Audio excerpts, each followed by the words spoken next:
uch xonaga mana Sharqsanskiy metrodan bir 400-500 metr yurib kelganinglarda 17-Go'rbaynisaga shunday burilmasdan mana Novostroyga borib ketlarni ham bir reklama qildim. Shuni oldida g'ishtli galereyniy tipda ikkita bir xona yonma-yon chiqqan. Mana shu oldi огородlar ham shularniki. Mana ko'rib turganinglarda ikkita eshigi bor. Hozirga endi ichlarini ko'rsataman. Tayyor remontlar bilan mana kiraverish, mana kuxonniy stroynilar qoladi. Mana sanuzullarni ham qaranglar, oppoq chinnadek bo'lib turibdi.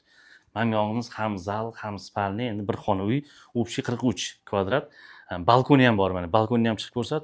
Bir xilda mana balkonni ham xona qiladi. G'ishtli dom, birinchi qavat. Uy egalari qishda juda issiq deyishdi. Endi kelinglar. Ikkita bir xonani qo'shib yorishgan. Mana Mamutdan ochib yorishgan. Hozir alohida sotiladi bu. Xohlasanglar bitta qilib olsanglar ham bo'ladi. Shu yerda yopib berishadi. Shunda mana ikkinchi xonadonimiz eshigi ko'chadan kirib kelish bo'lyapti. Mana bu yoqda o'zini sanuzullari ko'rib turganinglardek.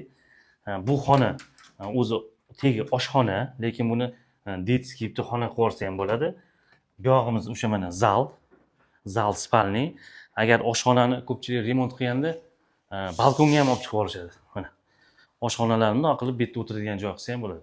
Romlar almashgan, remontlari yangi, svejili, 43 kvadrat birinchi qavat. Xullas, ikkitasini olinglar, ijaraga qo'yinglar, xohlasanglar ikki xona qilib yashanglar, xohlasanglar alohida olinglar.